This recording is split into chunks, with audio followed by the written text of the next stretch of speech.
Hi everyone, and welcome to the most important thing this week, your weekly pick a card tarot readings for the week of December 25th. If we haven't met, my name is Sydney, I'm the tarot guy next door, and I use my occult knowledge and intuition to help guide you towards life you want. If you have a situation you want me to take a look at, you'll find information on how to get a private reading below. I also stream on TikTok on Friday mornings, you should check it out. I'll be doing 5-card open readings, and here are the decks that I have for you. We have the Radiant Wise Spirit Tarot with Yellow Calcite, the Tarot de Marseille with Lapis Lazuli, and the Classic Rider-Waite-Smith with Red Jasper. We also have 4 different Oracle cards to choose from 4 different decks. So go ahead and pick which tarot deck and which Oracle card resonate with you the most. It's totally fine if you're drawn to more than one. And as always, you can pause this video if you need more time.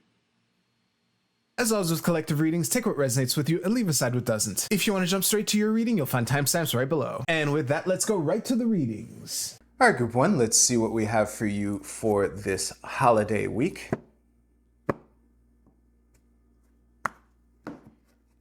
Whoop, that's the bottom card. We'll see that later. All right. Ooh. Okay. Okay. Let me see here.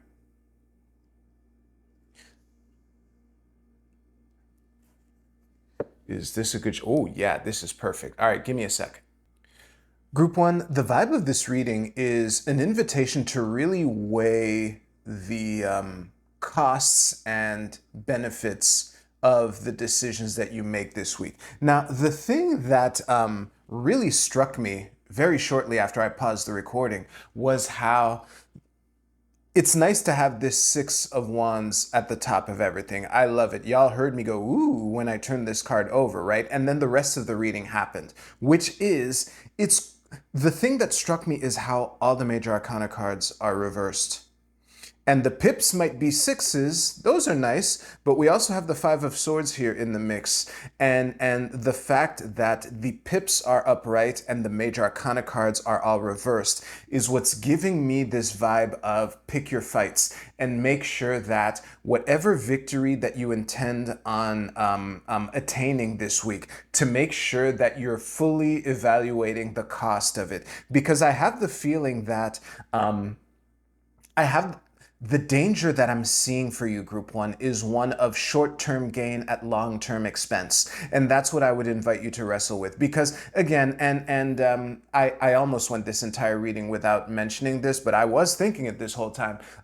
This is the holiday season. And honestly, if it wasn't for the timing with which these themes have come up over and over and over and over and over and over and over again recently. It's actually crazy. If these themes keep coming up in late January, then I'm going to start suspecting it's me, that I'm kind of just deadlocked reading the same cards the same way. But this is pretty blatant. You know, we have the 5 and 6, you know, so there's an element of persuasion, of helping someone through confronting them, change their perspective with success implied by this. But again, I really don't like the 3 reverse major arcana cards putting a damper on the mix. It's like, oh, jeez, I can't believe I'm actually trying to think of an astrological metaphor, but I think a lot of the people watching this are into this. So it's like there's this huge, nice astrological alignment, but it's also squaring Saturn and Pluto. I know that doesn't work with the sky clock as it is now. Just move the dials until it works, okay? But yeah, it's be careful. Oh, I almost finished this reading without mentioning the blatant warning of the Emperor reversed in the middle of your whole cross here. In this whole pick your fights, be careful what victories are worth attaining now and what you're sacrificing for in the long run. The biggest warning in the Emperor reversed in the middle of your whole thing is make sure your own house is in order. Make sure you're not levying criticism at people if you're not ready to handle those exact same criticisms being flipped on you. Yeah, don't be throwing stones in a glass house, Group 1. That is the biggest danger with which any short-term victories might hinder you in the long run. Because again, well, I probably didn't mention this. Not only are these major arcana cards, but they're generally ones that we're happy to see, you know. Yeah, the Emperor, the Chariot, and the Empress, husband and wife too, here side by side, both reversed with the Five of Swords between them. So that's really nodding to potential conflict, which just make sure that you're evaluating the long-term cost if you're arguing with people that you actually care about and don't, intend to cut ties with forever. Yeah. I think that really sums everything up. So I'm going to end the reading there. Thank you so much. If you liked your reading, please give this video a like, and you can use the timestamps in the description below to jump to your Oracle card reading. I'll see you there.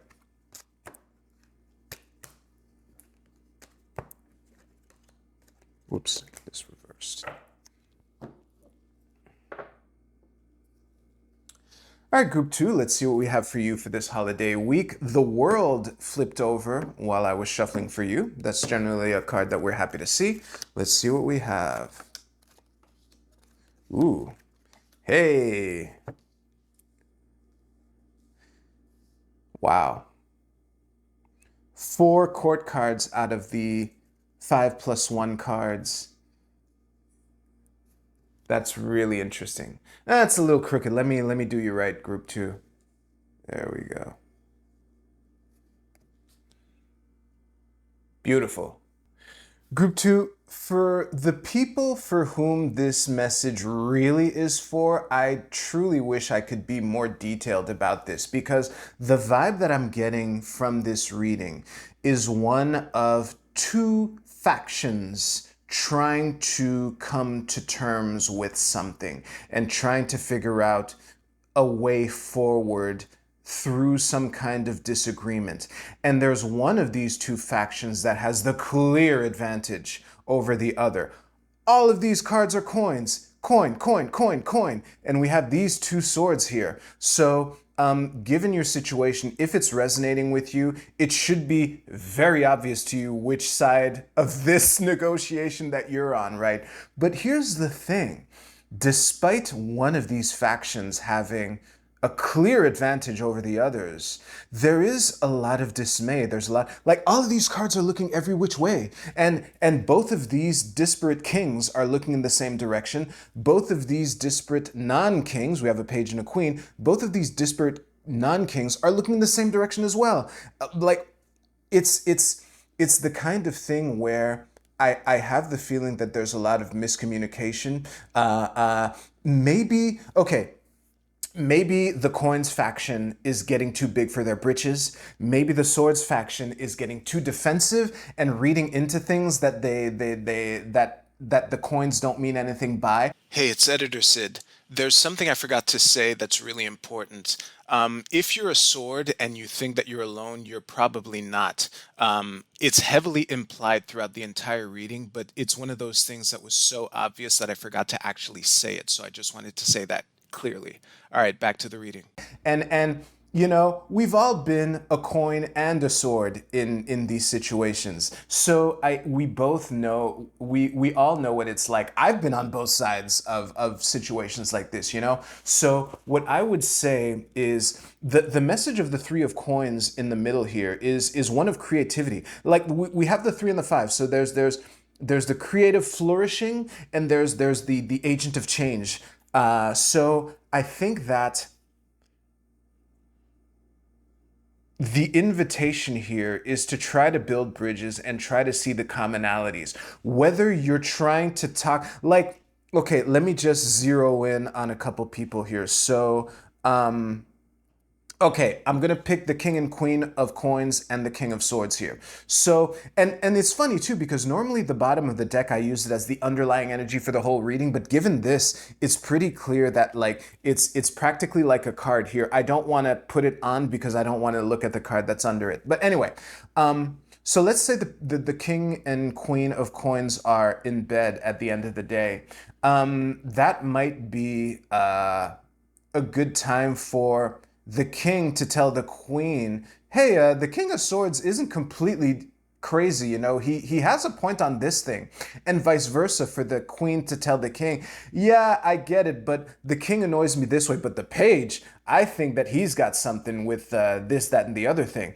And I think that no matter what side that you're on, if you're a coin, try to leverage the commonality that you see with your equivalent to build the bridge to the discommonalities, that's a word now, that you have with the one of the other suit that you disagree with.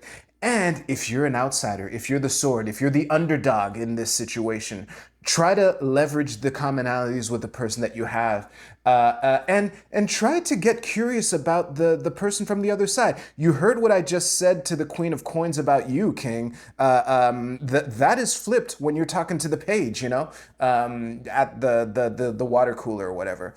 So yeah, it's really difficult for me to go into more detail on this, but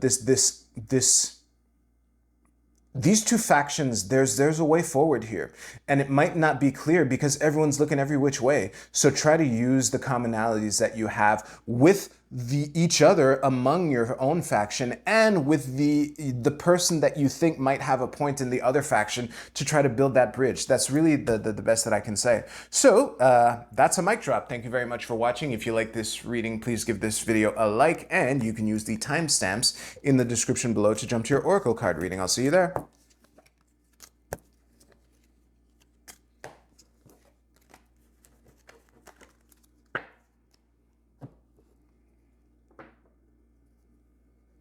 All right, group 3, let's see what we have for you for this holiday week. Let's throw down some cards. Interesting. All right, let me just arrange the shot for you. This should be at least a little decent here. Ooh, decent. Group 3, the phrase that would sum up the overall vibe of this reading the best, I think, is you don't have to jump on every opportunity, because the vibe that I'm getting from this is one of hesitation leading to defensiveness, or the other way around, obviously nodding to these two sevens here. So for new viewers, when the Seven of Wands comes up in reverse, I often read it as defensiveness, which is reinforced by the rest of this whole reading here. Obviously the confusion of the Seven of Cups here. Now, something that I often say with the Seven of Cups is just pick a damn cup. It's okay if you pick the wrong one.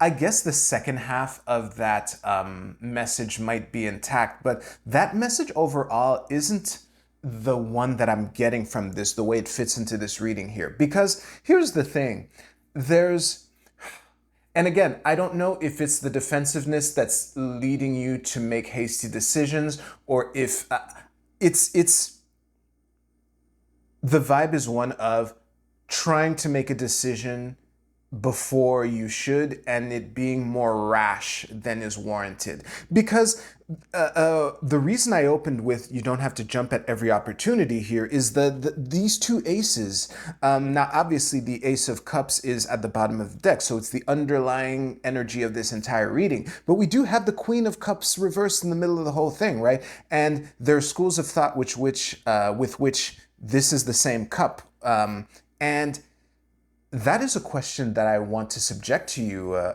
Group 3. Like, given the situation that you're in, if this Ace of Cups were to magically fall into your lap, would you even be able to handle it right now? Like, are you in a position where you're your best self, making your best and highest decisions, or are you kind of like feeling like you're struggling, or trying to stay afloat, for whatever reason? Because there's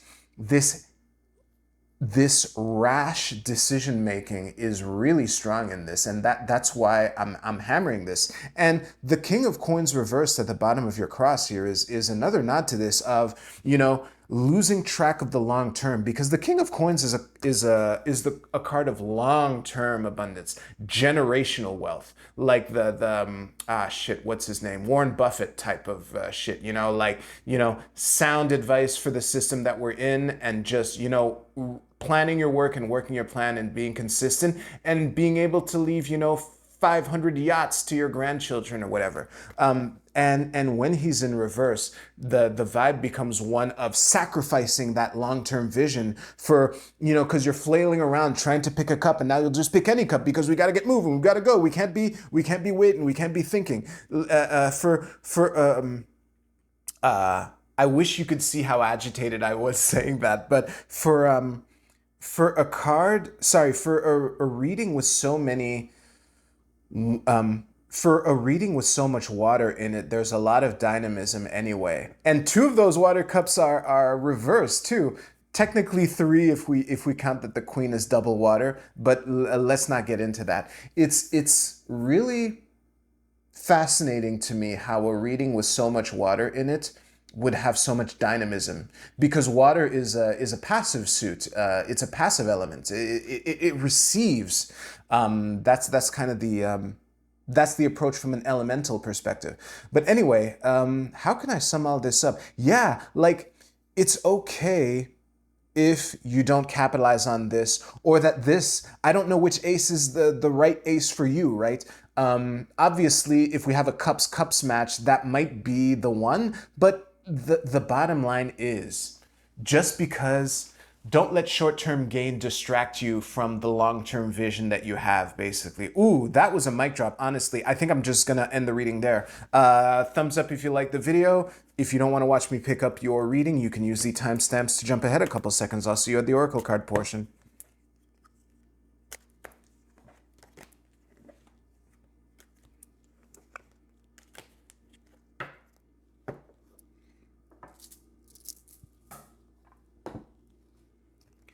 All right, happy holidays for those of you, if I forgot to say so in your tarot reading, but this is the Oracle portion. All right, Group A, your card is the solar plexus chakra. I'm always a little excited when I pull up a chakra card, because there are only 7 of these in a deck with way more than 7 cards. All right, the text under it reads, the frequency of the solar plexus chakra, the yellow flower of life, supports our sense of self, our personal power, and our willpower, as well as our knowing of who we are and what our contribution is to the whole. Holy shit, that reading, sorry, this message fits so well with all 3 readings. I can't believe it. As a matter of fact, I'm just going to read this text again and then move on to the next card. I won't waste your time by trying to add something to something so perfect. So the text reads, the frequency of the solar plexus chakra, the yellow flower of life, supports our sense of self, our personal power, and our willpower, as well as our knowing of who we are and what our contribution is to the whole. Very fitting. Group B, your Egyptian god is Bastet, with a message of passion. It's funny too, because this is the opposite of the card before. Depending on your reading, the passion aspect might either be an invitation for you to tap into your passion, to be more passionate, or an invitation for you to pump the brakes and not let your passion sacrifice something that you want in the long term for short gain goals. And at this point, it should be really obvious for you which one it is, and I'm just going to move on. Group C, your card is pain. Yeah. Listen, the message of this card is, it sucks to hear when you're in pain, but it is temporary. And I think that for some of you, if it's a growing pain, it's something that you're better off leaning into and accepting and learning how to manage that. And if it is not a growing pain, just make sure that, because there's a lot of trickiness in all 3 readings that I gave, right? So the other way to interpret this card is to make sure that you're not lashing out from a place of pain to cause yourself even more pain, you know, that vicious cycle that can be, you know, hurt people. It's the meme. So try to make sure that you don't do that this week, Group C. Group D, your card is health. This is the sun in Virgo. I don't really do health. I'm going to stare at this for a bit and see what we have here. All right, Group D. The message of this card, I'm gonna focus on the bottom scene here of this Egyptian lady being pampered by all these people. I'm taking this as an invitation to take care of yourself and to be mindful of. Just try to spend time with people who support you and not people who drain you. I think that's the most straight for the jugular way to interpret this card in the context of this reading. Yeah, honestly, it's really difficult for me to add much to that, so I'm gonna stop there. Thank you so much for watching. If you like this video, please give this video a like. It does help the channel out a lot. I hope y'all have a great holiday season. I'll see you for the new year.